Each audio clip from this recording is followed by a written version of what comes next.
de 100 millions de poissons nagent dans les aquariums de France et d'Allemagne. Ils viennent pour la plupart d'Asie du Sud-Est, d'Afrique ou d'Amérique du Sud. En de nombreux endroits, leur commerce repose sur des techniques de pêche illégales. Sommes-nous en train de vider les mers pour le plaisir des yeux? Salut, soyez les bienvenus dans Xenius. Bonjour. Ces aquariums et leurs poissons multicolores sont magnifiques. C'est vrai. Je ne me lasse pas de les regarder. Ça serait pourtant vraiment dommage de les voir disparaître de leur milieu naturel, la mer. Alors, comment protéger ces merveilles de la nature? Notre premier reportage nous emmène en Indonésie, la région d'origine de certains des poissons d'ornement les plus appréciés.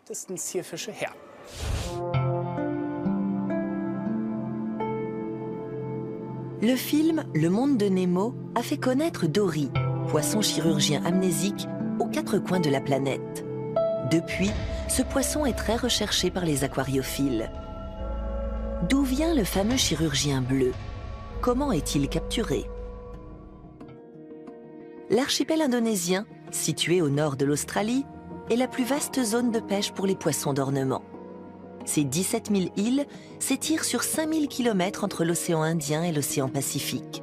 L'une d'entre elles est Célèbes ou Sulawesi en indonésien. Les petits pêcheurs vivent ici de la pêche aux poissons d'aquarium. Certains utilisent pour les capturer un produit extrêmement toxique, le cyanure.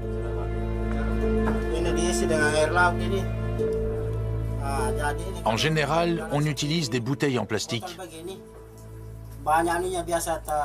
Elles sont remplies avec de l'eau de mer. Et avec une bouteille, on peut attraper une dizaine de poissons. Une giclée, c'est un poisson.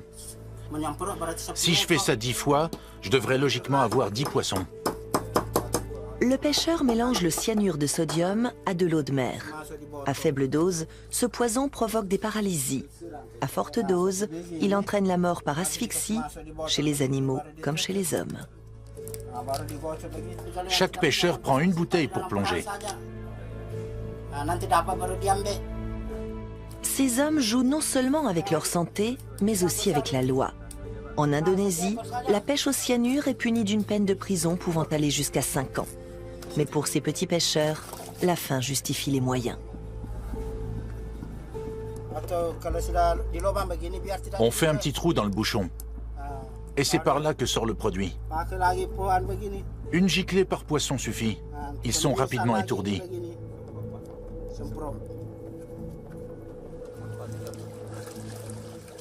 Le risque est grand d'abîmer ou de tuer les animaux.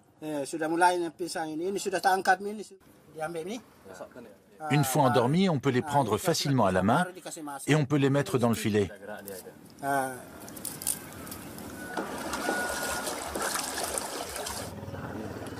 Les pêcheurs plongent sans protection ni équipement. Un métier à haut risque pour un salaire de misère.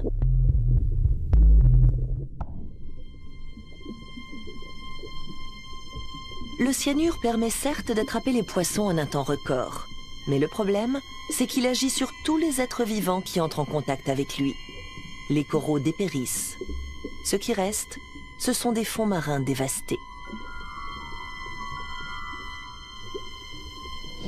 La biologiste allemande Christiane Schmidt voudrait éviter que ces destructions massives ne s'étendent à d'autres fonds marins en Indonésie. Elle embarque avec une équipe de pêcheurs pour se faire une idée de leurs pratiques. D'après les informations que nous avons reçues, les pêcheurs sont obligés d'aller de plus en plus loin, car il n'y a plus de poissons dans les zones de pêche traditionnelles.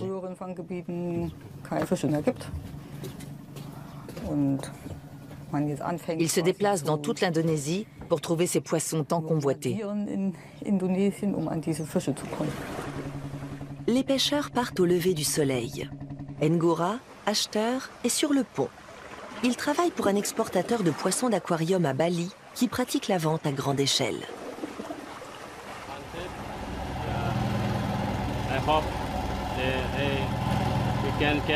J'espère qu'on va réussir à attraper 100 chirurgiens bleus,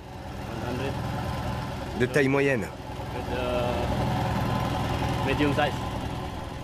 Il doit fournir 500 chirurgiens bleus par semaine à l'exportateur.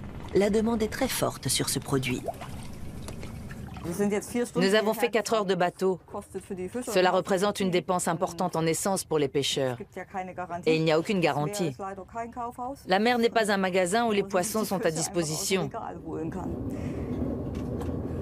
Mais ça, les marchés refusent de le voir.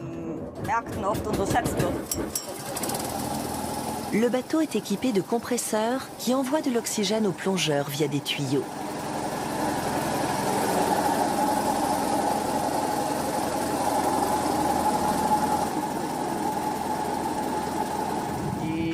Les compresseurs de plongée permettent de pêcher sans porter atteinte au milieu marin, en préservant les coraux par exemple. La plongée en apnée, c'est différent, parce qu'il y a la pression du temps.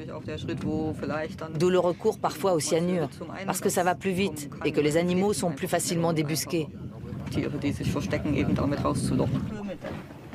Christian Schmid veut convaincre les pêcheurs de la région d'utiliser des techniques de pêche respectueuses de l'environnement. Alimentés en oxygène, les plongeurs peuvent se concentrer plus spécifiquement sur les espèces les plus recherchées, comme le chirurgien bleu. Il n'abîme ni les coraux, ni les invertébrés, ni les autres poissons.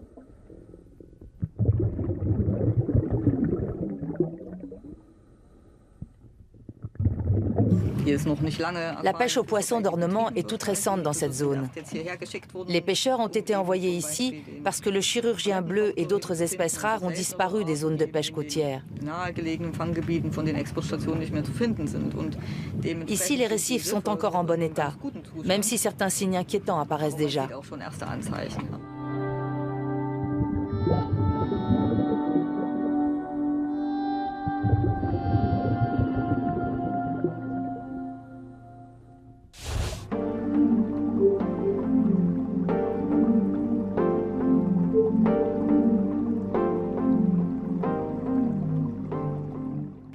Nous ne sommes pas devant un vrai récif, car il n'y en a pas beaucoup au cœur de Berlin. Mais même dans un aquarium comme celui-ci, il faut veiller à une foule de choses pour que l'équilibre écologique soit respecté. D'où viennent ces poissons? Nous allons vous le dire.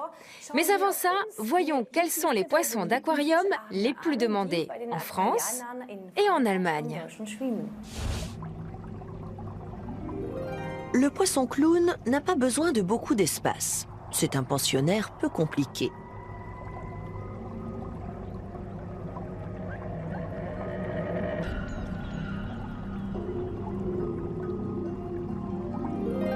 Le poisson cardinal, en revanche, a besoin de place pour nager et de nombreuses zones de repli.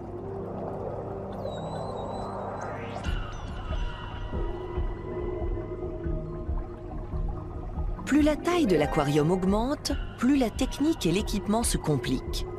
L'entretien d'un poisson chirurgien jaune d'Hawaï nécessite une certaine expérience.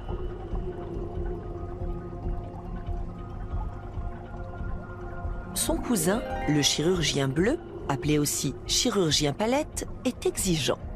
Il nage en permanence, à mettre uniquement entre les mains d'aquariophiles confirmés.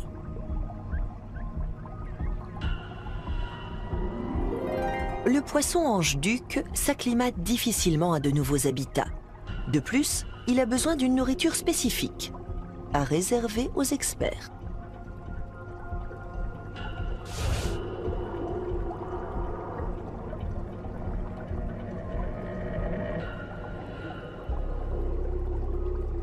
À l'Aquadome à Berlin, le soigneur Heiko Franke veille au bien-être des animaux aquatiques. Nous sommes dans le sous-sol de l'Aquadome. Que se passe-t-il ici? On a là tous les systèmes de filtres, les installations techniques, les pompes et évidemment les réservoirs de quarantaine où les poissons doivent séjourner à leur arrivée. Et d'où viennent tous ces poissons? Ils nous sont fournis par un grossiste allemand ou encore par des éleveurs. Pour la plupart, nos poissons sont des espèces sauvages collectées dans le bassin Indo-Pacifique. Concernant les espèces sauvages, nous avons vu qu'elles étaient parfois pêchées à l'aide de cyanure. Vous avez déjà été confronté à ce problème? Non, mais si cela devait arriver, nous couperions aussitôt tous les ponts avec le fournisseur. Nous n'achetons que des poissons pêchés au filet. C'est un point très important pour nous. À quoi voit-on qu'un poisson a été capturé au cyanure? Comment un amateur peut-il le détecter? Ces signes ne sautent pas forcément aux yeux. L'important est de choisir un vendeur expérimenté, de prendre le temps d'aller voir les poissons, de regarder s'ils mangent bien, de demander des explications. Je conseille toujours de poser une option, puis de repasser quelques jours plus tard. Si le poisson est toujours en forme, alors on peut l'acheter. Vous n'avez pas l'impression que les aquariophiles vident les mers? Nous n'achetons pas de poissons qui comptent parmi les espèces protégées. Il n'y a pas de poissons très rares dans nos aquariums.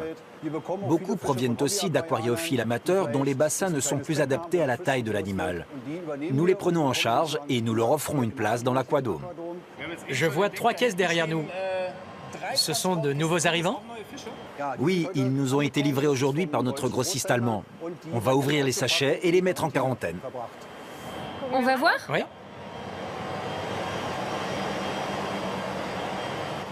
Alors, quel est le programme? Les poissons ont voyagé pendant de longues heures. Les sachets ont été remplis d'oxygène au départ, mais il n'en reste plus beaucoup. Nous transférons les nouveaux venus dans un réservoir intermédiaire, le temps de mesurer le pH et la température de l'eau de transport et de préparer le réservoir de quarantaine. Dès que nous avons réussi à reproduire à peu près les mêmes valeurs dans le bassin de quarantaine, les poissons y sont transférés. Et le dernier? Tous ces animaux ont fait un long voyage d'Indonésie jusqu'en Europe. Les détails dans le reportage qui va suivre. 90% des poissons d'aquarium sont capturés en pleine mer. À bord, les pêcheurs les emballent un par un, les alimentent en oxygène avant de les stocker sous le pont. Pour les poissons exotiques, c'est alors le début d'un long périple. Au départ de Parigi, sur l'île de Célèbes, ils prennent la route en voiture pour Palu. Temps de trajet, 8 heures. La suite se fait en avion via Makassar. Il faut compter 16 heures et 2000 km jusqu'à Denpasar, dans le sud de Bali. Ici, dans le chef-lieu de la province de Bali, les poissons arrivent chez l'exportateur qui organise la suite de l'expédition. Autrefois, seule la moitié des animaux survivaient à la première étape du voyage. Les choses ont beaucoup évolué, notamment grâce au travail de Christiane Schmidt. Elle a créé une association qui œuvre pour une pêche et un commerce des poissons d'ornement responsables. Régulièrement, elle vient voir comment se passe l'entretien des animaux et les contrôles dans cette société d'exportation de poissons d'aquarium.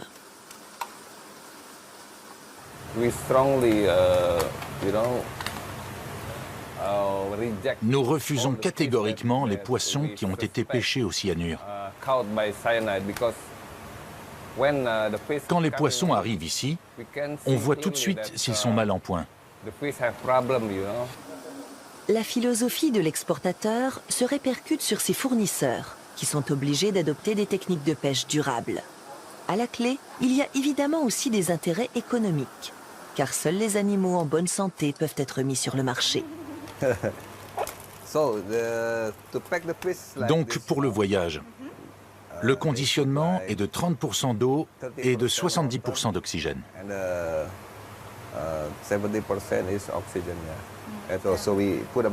Alors, on commence par enlever l'air, et puis on met de l'oxygène. Ainsi emballés, les poissons partent pour un voyage d'au moins 12 000 km.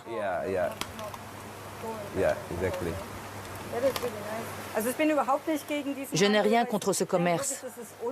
L'interdire serait une très mauvaise idée, car cela favoriserait le marché noir et du coup, il faudrait abandonner toute idée de régulation ou de contrôle. Et le contrôle, c'est essentiel. Je trouve que ce type de pêche devrait être davantage encadré, y compris par des lois. Pour le transport, les poissons sont enfermés dans des boîtes en polystyrène qui les protègent des variations de température. Chaque jour, un conteneur entier rempli de poissons exotiques part en direction de l'Allemagne. La deuxième partie du voyage conduit les animaux de Denpasar à Francfort-sur-le-Main, l'une des principales plaques tournantes européennes pour les poissons d'ornement. S'ils ont tenu le choc, les poissons pourront être mis en vente, par exemple lors de salons, et finir leur jour dans un bel aquarium. D'une façon générale, les espèces marines sont de plus en plus demandées. La riposte des biologistes à la loi du marché, ils réclament l'inscription des poissons d'ornement menacés à la Convention de Washington, qui réglemente le commerce international des espèces en voie de disparition. Dans ces conditions, peut-être que les poissons sauvages et les récifs pourront être mieux protégés.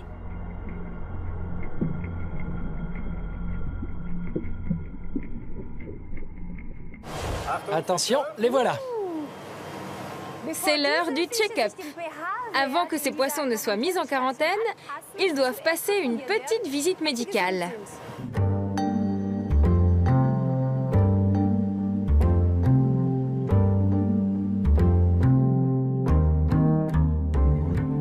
Jan Wolter est vétérinaire.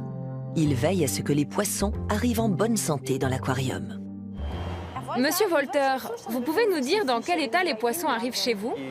Les animaux ont attrapé différents parasites dans la nature. Notre travail consiste à les identifier et à les éliminer. Comment procédez-vous? On pratique d'abord un prélèvement cutané destiné à la recherche d'ectoparasites. Dans un deuxième temps, on fait des analyses bactériologiques pour détecter une éventuelle infection. C'est parti. Vous pouvez poser ça ici. Maintenez le sachet un peu ouvert. Tenez-le bien. Ça y est, j'ai fait le prélèvement cutané. S'il y a des parasites, ils sont maintenant sur la lame. Il faut les observer au microscope tant qu'ils sont encore frais. Alors? Pour l'instant, ça se présente bien. Vous voyez ça tout de suite? Tout à fait. Il me faut maintenant un autre échantillon pour l'analyse bactériologique. Je stérilise l'anse de prélèvement. Pas d'inquiétude, ça refroidit très vite. Le poisson ne souffre pas.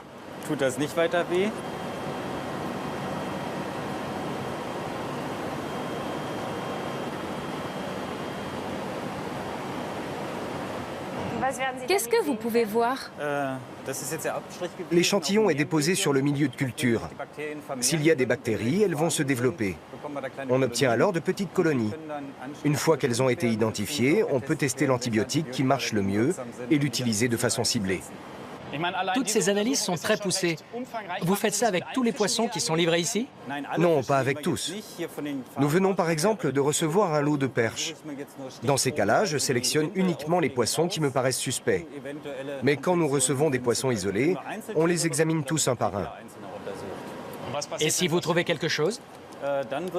On traite la maladie avec le médicament approprié, dans le bassin de quarantaine, autrement dit à bonne distance du grand aquarium. La quarantaine a des durées variables. Il faut compter un minimum de 4 à 6 semaines, voire 6 mois dans les cas extrêmes. Prenons un aquariophile amateur qui vient d'acheter un poisson exotique. 6 mois de quarantaine, ce n'est pas un peu exagéré pour la maison? Je conseillerais de respecter au moins les 4 semaines de quarantaine, d'installer le poisson à part dans un bac spécial, de façon à pouvoir l'observer. L'objectif est d'éviter qu'il propage des maladies dans l'aquarium, car cela mettrait tout le stock de poissons en péril. Merci. Avec plaisir. Petit poisson, grand savoir-faire. C'est particulièrement vrai pour l'élevage d'espèces marines. Mais pourquoi est-ce si compliqué? L'offre en poissons d'aquarium marin dépasse les 1400 espèces. Mais à la différence des poissons d'eau douce, rares sont les poissons d'eau de mer qui se prêtent à la pisciculture. Au Centre d'écologie tropicale marine de Brême, des chercheurs élèvent des espèces marines selon un système appelé circuit recirculé, reposant sur le recyclage de l'eau. À la tête de ce projet, le biologiste marin Andreas Kunzmann. Comme les éleveurs, les scientifiques doivent tenir compte des caractéristiques biologiques des animaux. Comment fonctionne le poisson? Quel est son cycle biologique? Le cycle biologique se présente grosso modo de la façon suivante. Ça commence par l'œuf, Puis il y a la larve qui se métamorphose en un jeune poisson. Le jeune poisson grandit. Il devient un poisson adulte, autrement dit un poisson sexuellement mature. Chacune de ces phases nécessite des conditions différentes en termes de qualité d'eau, d'environnement, de nourriture. Et toutes ces conditions, il faut les remplir au mieux. Les poissons réagissent à la moindre transformation de leur milieu. Et chaque espèce a ses spécificités. Chez les poissons cardinaux, il n'y a pas de dispersion larvaire, car les œufs sont incubés dans la bouche des mâles. Pendant tout ce temps, le mâle doit jeûner, soit environ pendant 30 jours. Comment les poissons réagissent-ils aux changements lors des différents stades de leur développement? C'est l'un des objets d'étude de l'équipe d'Andreas Kunzmann. Les poissons clowns vivent en couple et ils font partie des rares espèces dont l'élevage est relativement aisé. C'est une aubaine pour un éleveur d'avoir des couples qui s'entendent bien, chez qui ça fonctionne et qui ont aussi de l'expérience. Chez un couple parental inexpérimenté, si, ça existe chez les poissons. Les œufs donneront nettement moins de larves. La femelle dépose des œufs et le mâle passe directement derrière pour les féconder. Une ponte comme celle-ci peut prendre des heures. Si tout se passe bien, il y aura dans 9 jours autant de larves que d'œufs, soit entre 150 et 300. L'éleveur devra alors isoler les larves et leur donner une nourriture adaptée.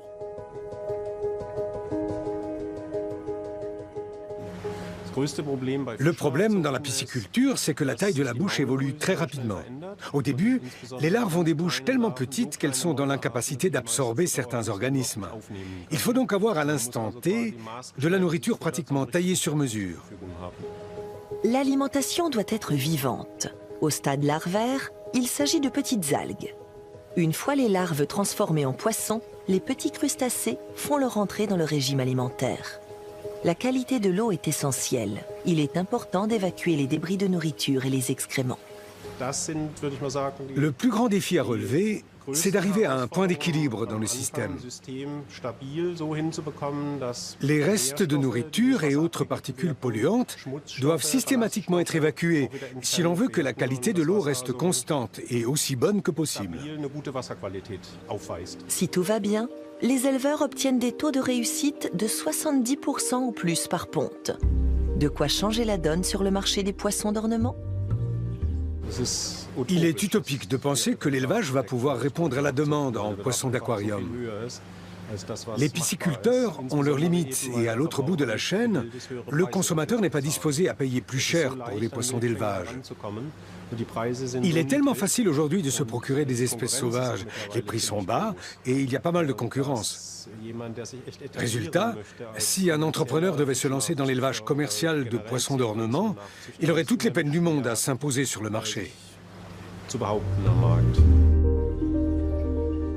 Aujourd'hui, entre 10 et 20 espèces marines se prêtent pourtant plutôt bien à l'élevage. Les hippocampes en font partie, tout comme certaines perches, dont le poisson comète à grande nageoire. Mais il y a un hic. Les éleveurs doivent déployer d'énormes moyens techniques qui génèrent des coûts élevés. L'élevage des poissons d'ornement ne décollera que si les consommateurs soucieux de l'environnement acceptent de payer le prix pour les efforts investis.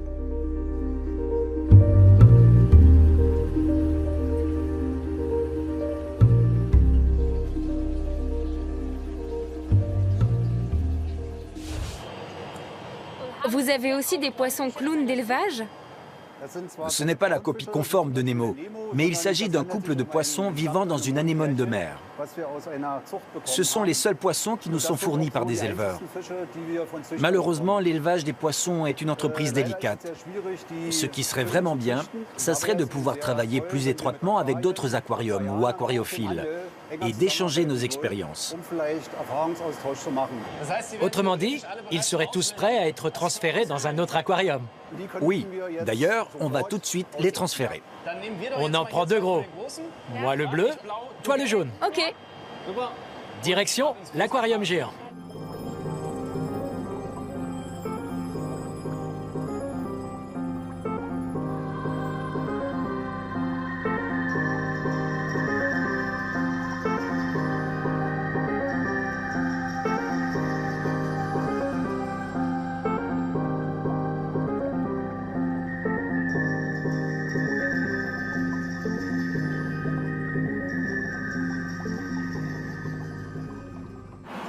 Merci. Merci à vous. Au revoir. Merci. Ça donne envie de piquer une tête. C'est vrai que tu as ton brevet de plongée. Il faut que je me décide à le passer de mon côté pour qu'on puisse aller admirer tous ces poissons dans leur milieu naturel. Bonne idée. On ira en Indonésie alors. Pourquoi pas? À bientôt.